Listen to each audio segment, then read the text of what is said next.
Hi everyone, this is Isabel and I'm back with another video.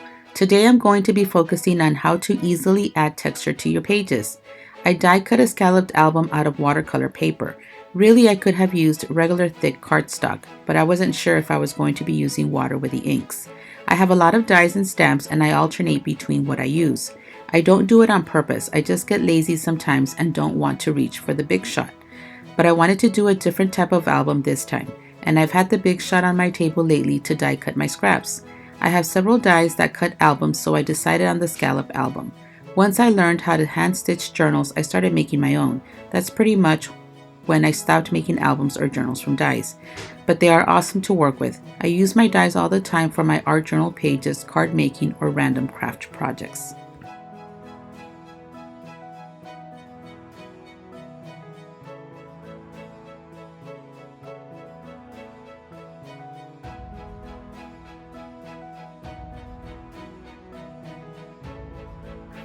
I used Sizzix Tim Holtz Alterations Embossing folders.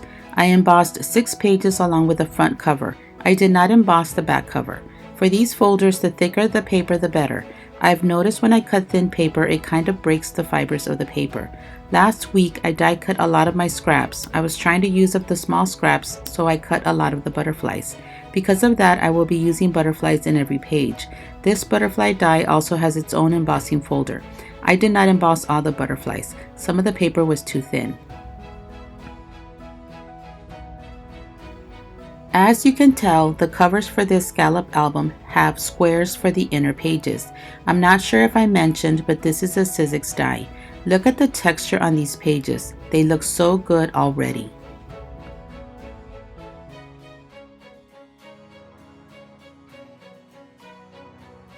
For this page, I decided to use Distress Oxide ink. I've mentioned before in another video that I really wanted to buy the Distress Oxide ink pads, but I noticed that the re-inkers would get me more colors for the money. I still would like to buy the ink pads, but I'm good right now with the re-inkers. I first chose the butterflies and then chose the oxide colors. I chose 3 to work with. I basically just placed some ink on the acrylic block and then sprayed some water. I initially was going to place the block on the paper, but I didn't trust that the colors would stay. So I placed the paper on the block to control where the color went. I probably should have used more water. The color seemed kind of dull, but I went with it. I started adding more of the Lucky Clover color to brighten up the page. It seems so dark.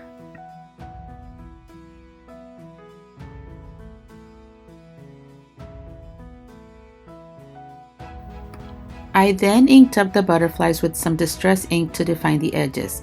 I then applied some broken china distress ink all over the page itself and then some walnut stain ink all over that. This is my favorite ink of the distress inks. I'm liking the page now with a walnut color all over. I layered this butterfly with another one since the paper is so thin. Also notice that the butterfly was not cut well, but I'll be placing it at the bottom of the page, so no worries. I love the color of the butterfly. I only apply glue to the body so I can still manipulate the paper. I always ink the edges to everything. It's done without really applying ink to the foam. I then bend the wings to both butterflies. Okay, so yes, I have so much glitter. I used to epoxy tumblers until I started to get an allergic reaction to the epoxy, so I'm trying to figure out ways to use it up. If you have any ideas on glitter projects, please leave me a comment on what to do with it. I'm not much into glitter on paper crafts.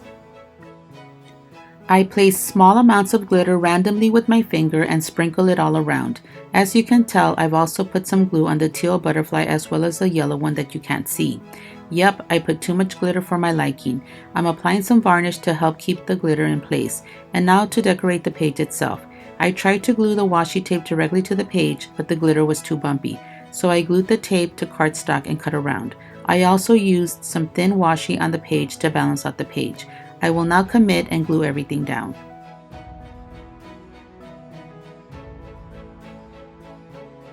Now on to the next page. Some more Distress Oxides on the background. This time I spread the ink with water and a water brush. I know, I technically don't need water since the water brush has water, but I always do this. I should just grab a brush and apply it. Anyways, the paper is looking nice with this color and the embossed texture. I decided to use the dress form for this page. I love this die. It's one of my favorite Tim Holtz dies. It can be used for any occasion depending on the paper you use. I made a great Christmas card with this die. I also grabbed another butterfly cut from a paint chip. I ink all the edges to the page and the die cuts. I then reach for a foam die cut shape of the dress form. I tell you, I have so many die cuts already for when I need them. As you can tell, the paper was not large enough for the die cut, but I still saved them. Partial cuts can work for small areas. I told you I have a problem with throwing stuff out. I glue the die cut to the foam for added height.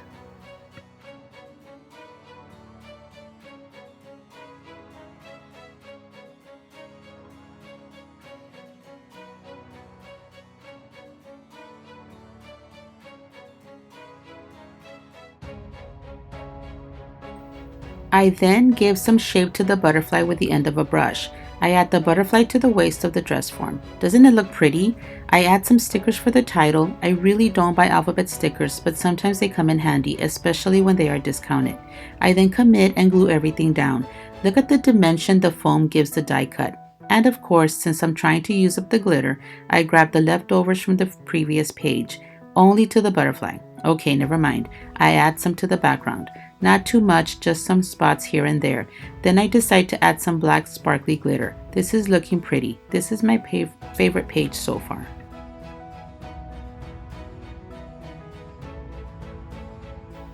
On to the next page. I choose 2 more distress oxide colors. They are so pretty. I apply in the same way. I add water and use the water brush to apply both colors. I add a dark ink to the borders of the page and sprinkle ink with a brush. I also add some of the ink to the dress form page. For this page, I cut a small piece of the film strip die and grab one of the die cut tags from my past die cutting. I also stamped 2 of the blueprint Tim Holtz stamps to place under the film strip die. This pretty green paper is a scrap I grabbed from my plastic bin. I also die cut a scallop border to place under the film strip die cut. I decide to stamp on white cardstock to break up the black papers that I planned on layering. I always stamp the leftover ink on something. There you see that I cut the edge of the stamped image and used the piece that I should throw away. I only need a small piece peeking through the film strip die and the scallop.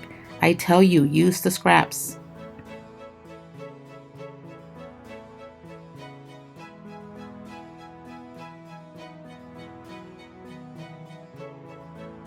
I layer 2 butterflies since the paper is so thin. I stamp on the tag that I will be placing underneath the butterfly and ink the edges. In looking at the butterfly, it looks too dark and dull against the page, so I heat emboss the script from the entomology stamp in white. What a great contrast to the black paper. I layer the 2 butterflies so the bottom one is still visible. The pretty green looks good peeking through the background. I ink the edges and add a strip of paper to the tag to look like ribbon. I use the scrap from the green paper I used behind the film strip die cut. I apologize that I did not get to film the title. I die cut white cardstock from a Tim Holtz die. I used leftover black oxide ink on the letters only and then applied glossy accents for some shine.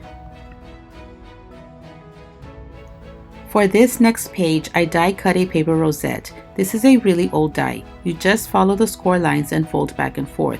I get a scrap piece of paper, some glue, and then form the shape on it. You have to work quickly and glue the edges together. It's pretty when it is completed. I now choose a butterfly for this page and decide on what color of distress oxide to use. Notice that I'm using pretty much the same supplies for this project. It helps to keep it simple and consistent. I apply the ink with a makeup foam and I also ink the edges of the butterfly. And of course, I add some black ink to the page with the same foam. At this point, I'm just trying to use up the ink. I hate to waste. There goes the ink on the edges and the flower. I die cut the title, which happens to fit perfectly on the page. I love when that happens. I thought I was going to have to cut it apart. I do 2 cuts of the title since the paper is so thin and glue them down, being careful to line them up. I ink them up to hide any offset that I may have made. I love when I have all the colors coordinate while using my scraps. I add a little of the distress glitter on the butterfly's body. I end up using some foam tape on the right side of the butterfly. This was the simplest of all the pages so far. I then finish off the page with a button on the center of the flower. I remove the shank with a scissors so it's not so high. I also decide to trace the title with a black pen. On the next page, I ink all over with the distress ink. I use the same entomology stamp on it, but as you can tell, the paper is so textured that you cannot even see the stamp. I choose my butterfly and find some paper to layer the page. I'm trying to decide on the butterfly since both seem to go well with the colors so far. I'm just going through my scrap bin finding coordinating colors. I find some potential die cuts from my pre-cut stuff. The hard part of working on a page for me is how to lay them down on the page.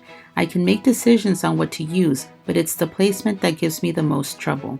I wish I had some graphic design background. Once I start gluing and makes everything move since I have committed to something, I decide to ink up the wreath. This wreath is actually a Christmas die that has a Christmas sentiment. I just cut it off. I like how the page is looking so far, but the butterfly does not seem to blend with the other greens, so I decide to ink it up also. I also stamp the script from the entomology stamp. I then bend the wings and decide to layer the butterfly on a circle die.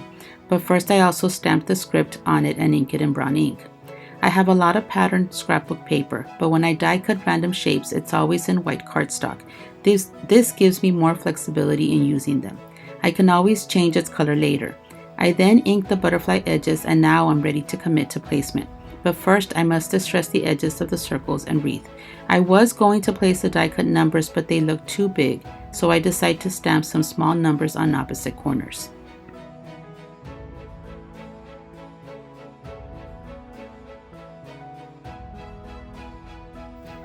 For the next page, I die cut 2 wildflowers and glue them together since the paper is thin.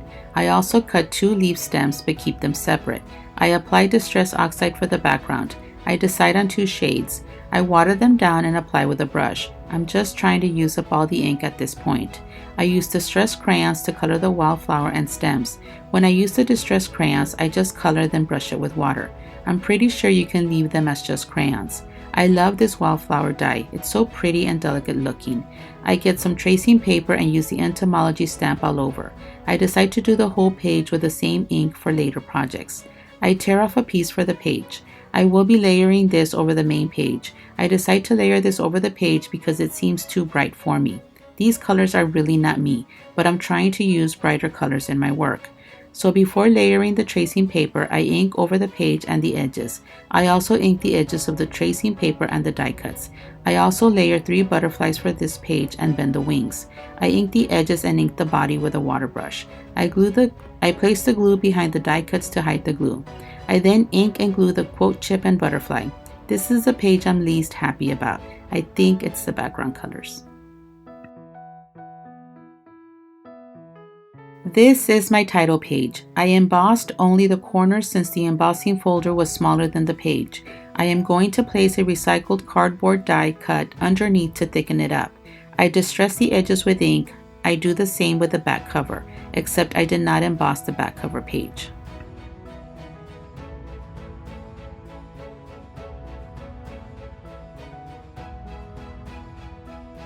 I die cut the destination die 3 times. This die is so intricate, so 3 cuts makes it sturdier.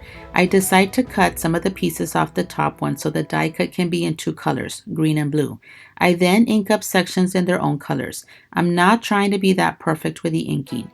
For the title, I choose the die cut that reads Artist, but I cut it down to Art. I cut 2, one in a brownish color and one in black glitter cardstock that I will layer a bit off. I then ink over the page, the title, and the destination die. I then cut some Tim Holtz paper to layer and I distress the edges. I then get some book print, ink the edges, and ball up the paper for some texture. Now onto the chosen butterfly. I add some distressed glitter to it and to the destination die. I actually have both colors of the distressed glitter as the distress inks I used. I commit pretty quick to this page. I glue the book print and the scrapbook paper. While I wait for the distressed glitter to dry, I outline the title letters. Since the destination die is too big, I cut some of it off. I glue that down, glue the circle, curl the butterfly wings, glue it down. I glue the tracing paper under the title and glue that down.